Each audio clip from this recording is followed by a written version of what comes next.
Namaskar, the life of Swami Vivekananda by his Eastern and Western disciples. Part 2. Triumphal March through Ceylon and South India. Ceylon एवं दक्षिण भारत की विजय यात्रा। Episode 3, अध्याय का अंत। पिछले भाग में हमने स्वामी जी की श्रीलंका यात्रा के वृत्तांत को सुना, जहां उन्होंने प्रभावशाली व्याख्यान दिए। 16 जनवरी को उन्होंने भारत पवित्र भूमि विषय पर भाषण दिया, जिसने दर्शकों पर गहरी छाप छोड़ी। 20 जनवरी को अनुराधापुरम की यात्रा के दौरान उनका कोच दुर्घटनाग्रस्त हो गया, जिससे उन्हें पैदल यात्रा करनी पड़ी। बावजूद इसके वे अपनी ऊर्जा और धैर्य से लोगों को प्रेरित करते रहे। जाफना में 15,000 से अधिक लोगों के मशाल जुलूस ने उनके प्रति अपार सम्मान व्यक्त किया। अंत में रामेश्वरम में उन्होंने निर्धनों और असहायों में शिव के दर्शन का संदेश दिया, जिसने राजा महाराजाओं को भी सेवा कार्यों के लिए प्रेरित किया। इस भाग में हम कुंभकोणम में हुई एक महत्वपूर्ण घटना के बारे में जानेंगे, जो स्वामी विवेकानंद के स्वागत के दौरान घटित हुई। भीड़ में स्वामी जी ने गोविंदा चेत्ती नामक उस व्यक्ति को पहचाना, जिसे भूत प्रेतों पर शक्ति रखने वाला माना जाता था। स्वामी जी ने उससे पूछा कि क्या उसकी शक्ति भगवान की भक्ति में परिवर्तित हो गई है। नकारात्मक उत्तर पर स्वामी जी ने उसे गले लगा लिया।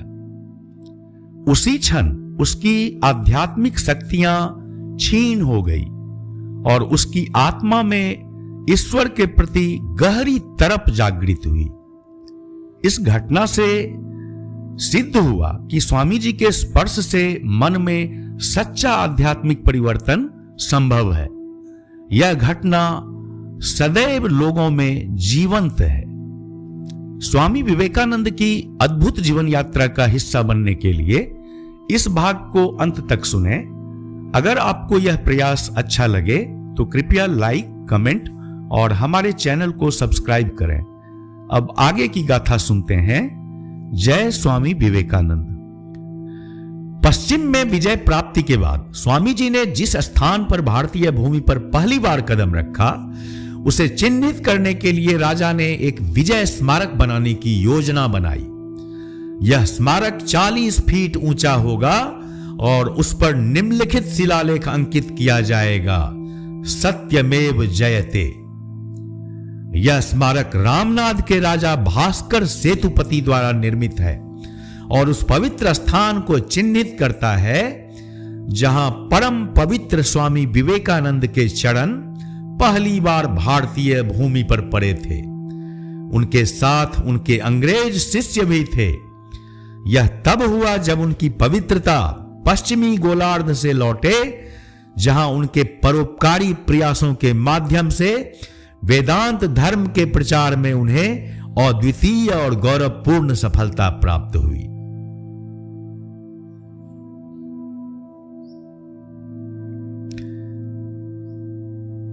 सत्ताईस जनवरी 1897, 7 फरवरी को द इंडियन मिरर ने पंबन और रामेश्वरम में स्वामी जी के स्वागत का यह वर्णन प्रकाशित किया, जैसा कि हमें जाफना से प्राप्त एक तार द्वारा सूचित किया गया था।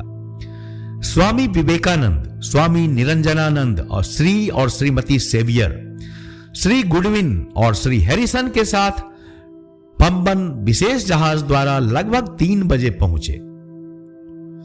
जहाज के आगमन पर स्थान के कुछ सम्मानित व्यक्तियों ने जहाज पर चढ़कर पार्टी की आवश्यकताओं को पूरा किया और स्वामी विवेकानंद से अनुरोध किया कि वे 5 बजे तक उतरने को टाल दें, क्योंकि रामनाद के राजा उनके स्वागत के लिए आ रहे थे।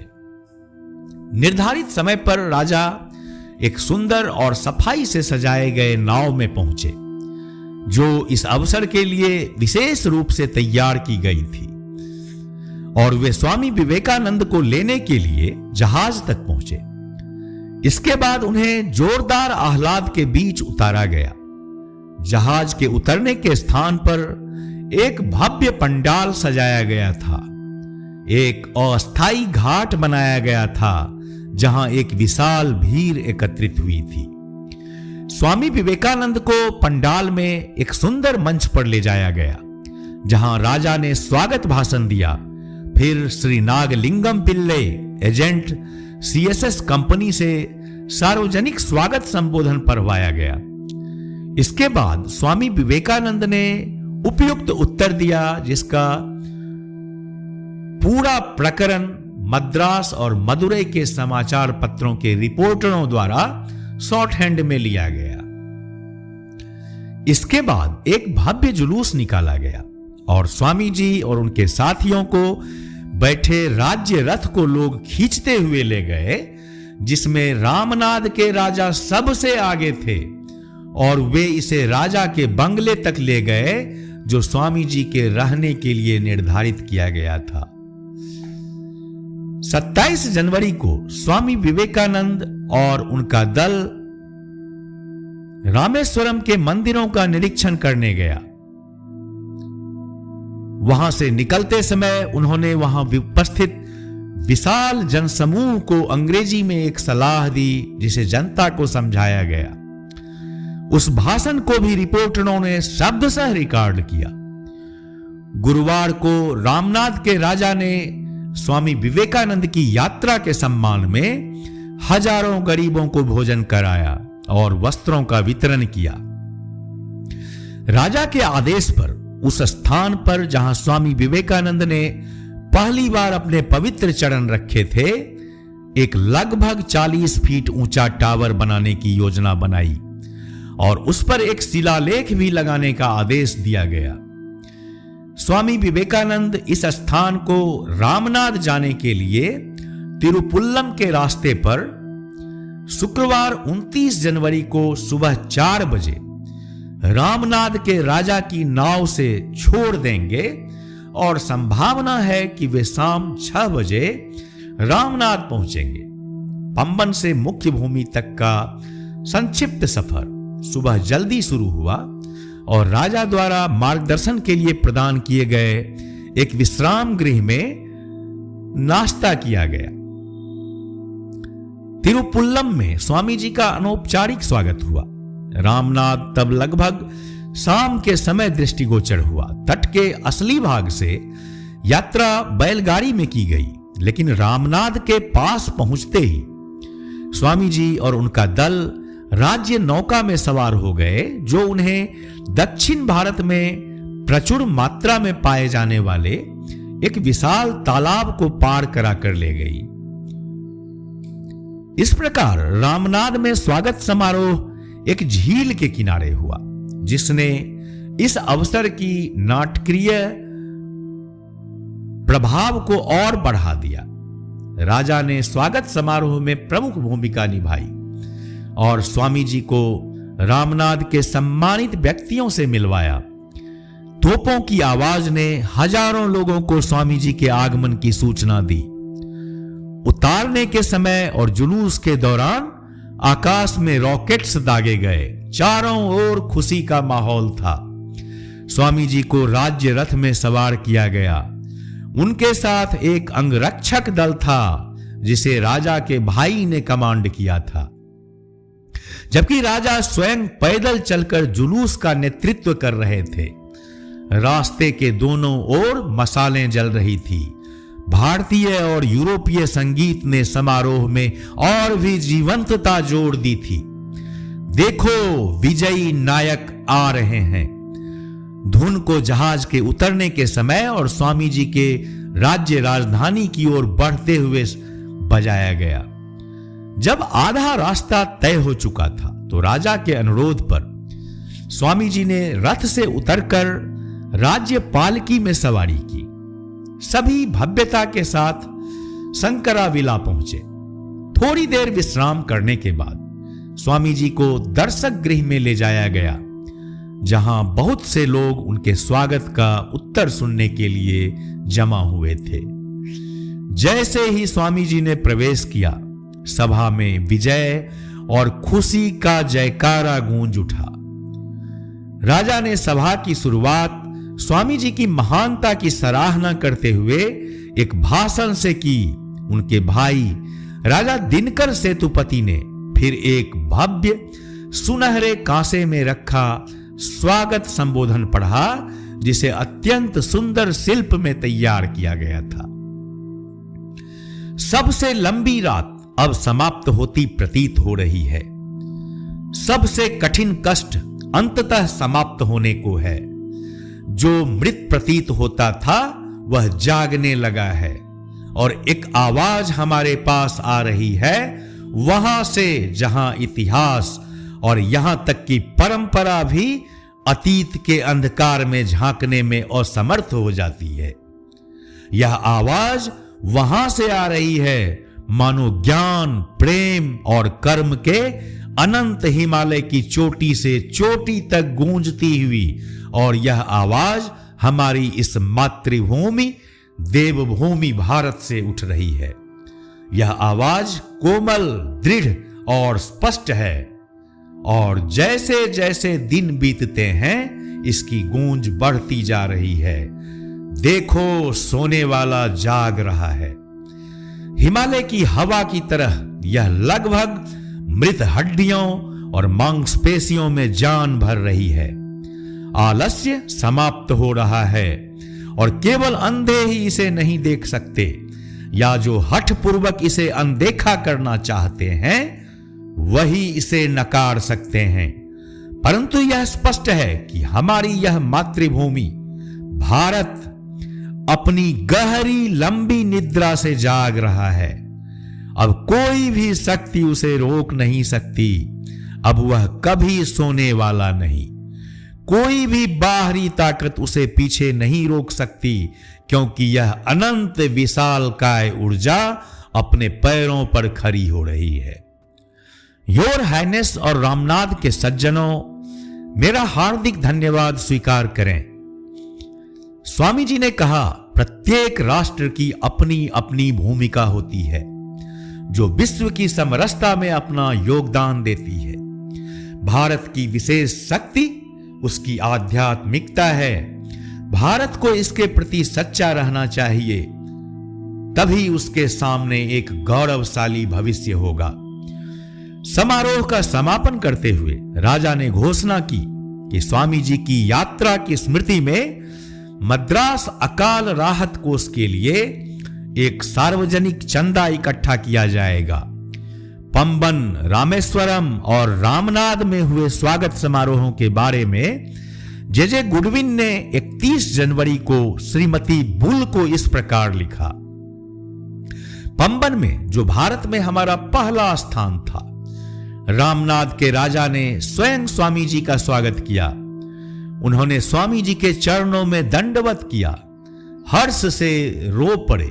बाद में घोड़ों की जगह स्वामी जी की बग्घी को खींचने में मदद की। यहां भी एक अभिनंदन पत्र प्रस्तुत किया गया। 3 दिनों के दौरान हम रामेश्वरम गए, जो भारत के सबसे बड़े और पवित्र मंदिरों में से एक है। यहां भी स्वामी जी ने मंदिर में एक बड़ी भीड़ को संबोधित किया। यह भी उल्लेखनीय है कि स्वामी जी को हाथियों, ऊंटों, घोड़ों आदि की शोभा यात्रा में मंदिर ले जाया गया। रामनाद में तो उत्सव अद्भुत था। हर हर महादेव के जयकारों और नारों की गूंज गूंज रही थी। इससे हमें अपने स्वामी जी पर गर्व हुआ और हमने महसूस किया कि वे भारत के लिए क्या मायने रखते हैं। हर कोई कह रहा था कि पश्चिम में उनके कार्यों ने एक जबरदस्त आध्यात्मिक ऊर्जा का संचार किया है। रामनाद में हमेशा की तरह कई लोग स्वामी जी से व्यक्तिगत रूप से मिलने आए। एक ईसाई मिशनरी स्कूल, जिसे इस उद्देश्य के लिए उपलब्ध कराया गया था, वहां उन्होंने एक व्याख्यान दिया। इसके अलावा महल में उनके सम्मान में आयोजित दरबार में भी उन्होंने भाग लिया। दरबार हॉल को शानदार ढंग से सजाया गया था और राजा के अपने बैंड द्वारा वहां संगीत प्रस्तुत किया जा रहा था। यहां स्वामी जी को तमिल और संस्कृत में अभिनंदन पत्र प्रस्तुत किए गए, जिसका उन्होंने उत्तर दिया। समारोह के दौरान स्वामी जी ने राजा को राजर्षि की उपाधि प्रदान की, जिसका अर्थ है राजा न केवल एक शासक है बल्कि एक ऋषि भी हैं। राजा के अनुरोध पर स्वामी जी ने भारत में शक्ति पूजा की आवश्यकता पर एक छोटा सा संबोधन ग्रामोफोन में रिकॉर्ड कराया। रविवार की शाम 31 जनवरी को महल की इस यात्रा के बाद स्वामी जी और उनका दल आधी रात को उत्तर की ओर अपनी यात्रा पर निकल पड़ा। परमक्कुड़ी या परमागुड़ी, जहां वे बग्घी द्वारा पहुंचे, पहला पड़ाव था। यहां एक भव्य आयोजन किया गया था और हजारों लोग स्वामी जी के जुलूस में शामिल हुए। स्वागत के उत्तर में दिए गए अपने भाषण में उन्होंने पश्चिम के भौतिकवाद और भारत की आध्यात्मिकता पर जोरदार शब्दों में चर्चा की। पश्चिमी भौतिकवाद की उचित संदर्भों में सराहना करते हुए उन्होंने यह चेतावनी दी, यदि पश्चिमी सभ्यता की कोई आध्यात्मिक नींव नहीं होगी तो अगले 50 वर्षों में यह पूरी तरह नष्ट हो जाएगी। उनके इन शब्दों की सटीकता का अंदाजा इस बात से लगाया जा सकता है कि जिस 50 वर्षों की अवधि का उन्होंने उल्लेख किया था, उसमें 2 विश्व युद्ध हुए। कौन कह सकता है कि उनके शब्द सटीक नहीं थे। मना मदुरै में जो अगला ठहराव था, स्वामी जी को एक विशाल पंडाल तक शोभा यात्रा में ले जाया गया। वहां उत्साह भरे गगनभेदी नारों के बीच उस स्थान और पड़ोसी शिवगंगा के लोगों की ओर से स्वागत पत्र पढ़ा गया। इस स्वागत पत्र में यह चिंता व्यक्त की गई थी कि पश्चिमी भौतिकवाद ने लगभग भारतीय धार्मिक विश्वासों को डुबा दिया है। इसके उत्तर में स्वामी जी ने कहा कि यदि ऐसा है तो इसमें काफी हद तक दोष स्वयं भारतीयों का भी है।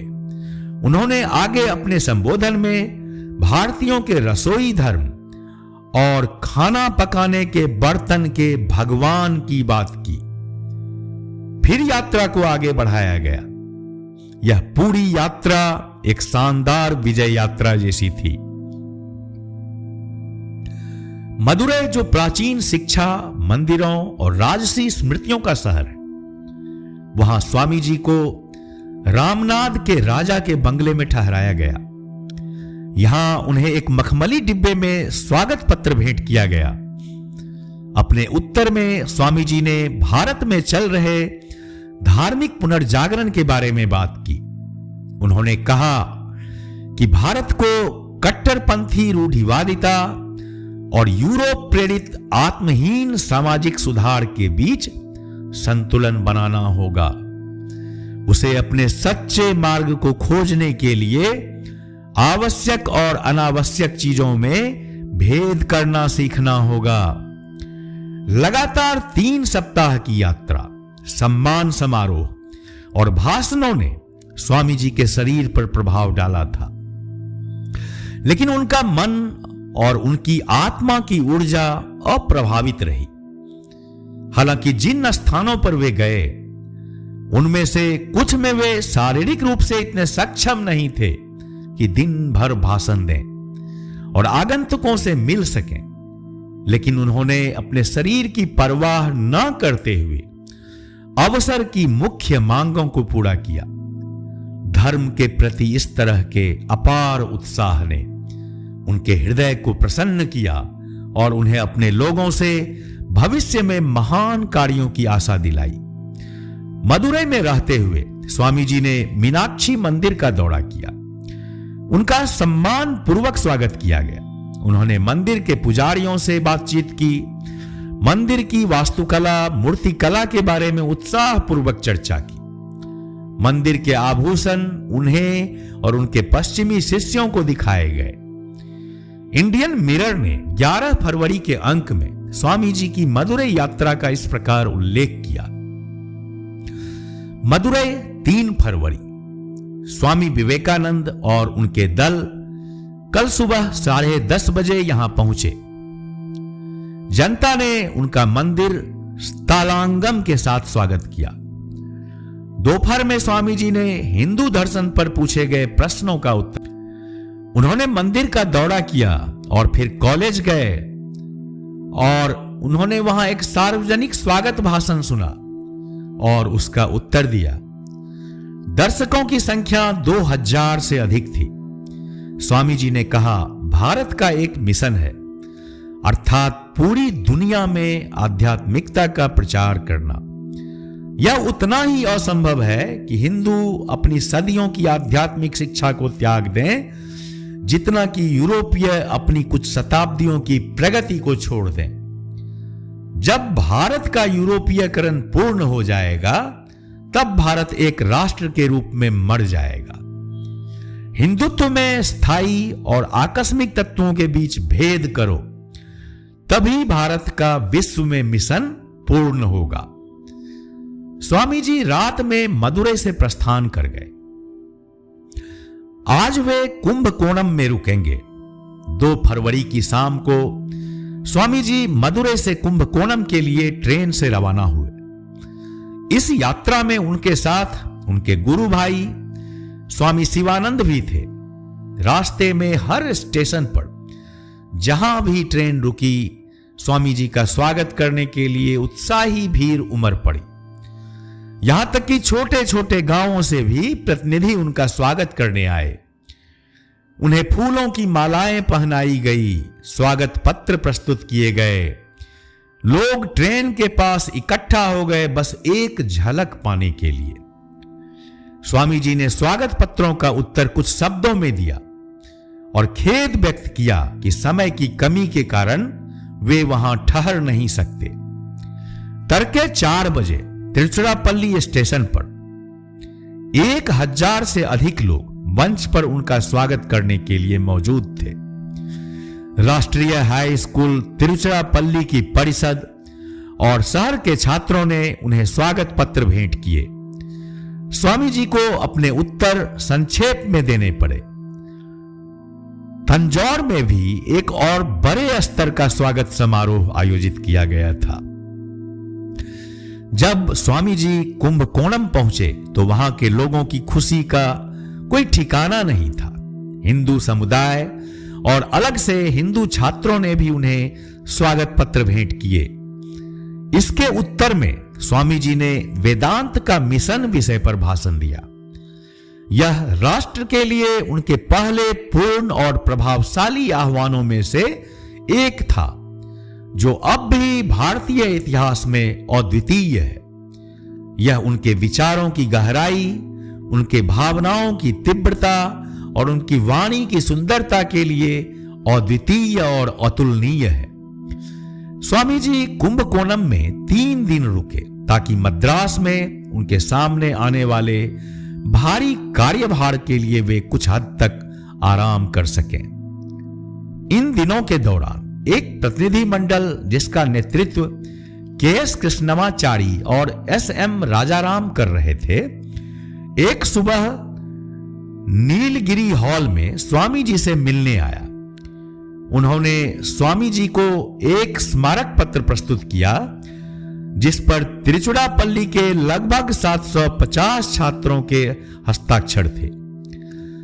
इस पत्र में स्वामी जी से अनुरोध किया गया था कि वे उनके बीच कम से कम 1 या 2 दिन के लिए रुकें। स्वामी जी ने इस प्रकार उत्तर दिया, भाइयों, मैंने आपका पत्र अत्यंत प्रसन्नता के साथ प्राप्त किया और उसमें व्यक्त की गई भावनाओं के लिए मैं आपका हृदय से धन्यवाद करता हूं। मुझे खेद है कि वर्तमान समय की कमी के कारण मैं तिरुचिरापल्ली की यहां पर एक छोटी यात्रा नहीं कर सकता। हालांकि शरद ऋतु में मैं पूरे भारत में व्याख्यान यात्रा करने का प्रस्ताव रखता हूं और आप निश्चिंत रहें कि उस समय मैं तिरुचिरापल्ली को कार्यक्रम में अवश्य शामिल करूंगा। एक बार फिर से आपका धन्यवाद और सभी को मेरा आशीर्वाद। आपका सच्चा विवेकानंद। कुंभकोणम में एक ऐसी घटना घटी जो हाल ही में प्रकाश में आई है। यह याद किया जाएगा कि जब स्वामी जी 1893 में मद्रास में थे, तब उन्होंने एक सपना देखा था जिसमें उन्हें लगा कि उनकी मां का निधन हो गया है। इससे वे बहुत चिंतित हो। अलसिंगा और मनमथनाथ भट्टाचार्य ने उन्हें गोविंदा चेती नामक एक व्यक्ति के पास ले जाकर स्वामी जी को आश्वस्त करने की कोशिश की थी कि उनकी मां जीवित और स्वस्थ हैं और उनकी चिंता भी दूर हो गई थी। यह घटना 4 साल पहले की थी।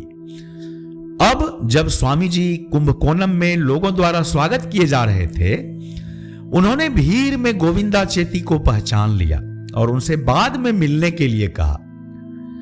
जब वह भूत प्रेतों पर शक्ति रखने वाला व्यक्ति स्वामी जी से मिलने आया, तो स्वामी जी ने कहा, मुझे पता है कि तुम्हारे पास आध्यात्मिक शक्ति है, इसने तुम्हें धन और सम्मान दिया है, लेकिन आध्यात्मिक दृष्टिकोण से क्या तुम वहीं खड़े नहीं हो जहां से तुमने शुरुआत की थी?